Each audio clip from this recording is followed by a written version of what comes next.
मेरे पास बहुत से लोग आ रहे हैं इस कंप्लेन के साथ कि जब वो लैंड करते हैं या कहीं जाते हैं तो उनके कान में दर्द शुरू हो जाती है। तो टॉपिक तो बहुत बड़ा, लेकिन मैं कुछ वजूहत बता दूं। नज़ले में ट्रैवल करना अवॉइड करें। अगर आपको फ्लू है, नाक बंद है, तो ट्रैवलर्स को प्रॉब्लम होगी। उसके लिए डॉक्टर के पास जाएं।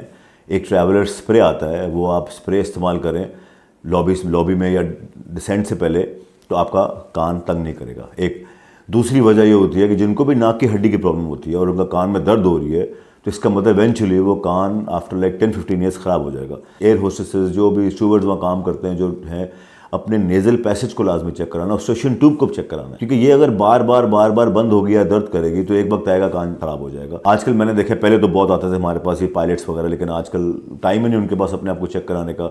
तो ये पैगाम ऐसे एयर होस्टेसेस, पायलट्स और स्टूवर्ड्स जो और ट्रैवलर्स जो करते हैं, प्लीज़ अपने कान को चेक कराएं थ्रू नोज़, क्योंकि ये नाक के थ्रू चलता है। अगर नाक की ट्यूब वीक होगी तो आहिस्ता आहिस्ता करके आपके कान में बहरापन भी आ सकता है। प्लीज़ जैसे आप लैंड करें, विद इन 24 to 48 आवर्स अगर ना खोले तो प्लीज़ डॉक्टर के पास जाएं। आप लोग 20-20 दिन के बाद आ रहे हैं, बहुत लेट इलाज शुरू हो जाएगा, क्योंकि इसको ठीक होने का duration is from 7 days to 21 days। लेकिन हमें विद इन 7 days उसको ठीक करना है कि जी वो कान खुल जाए और रेशा निकल जाए। तो प्लीज़, जो मेरी डायग्नोसिस है, जो मेरा वो है, आपसे इंसिस्ट कर रहा हूँ कि नाक को ज़रूर चेक कराएं अपने कान के लिए। Thank you. सिर्फ वेरीफाइड डॉक्टर से अपॉइंटमेंट बुक कराओ। ओला डॉक, डॉक्टर का अपॉइंटमेंट आसानी से।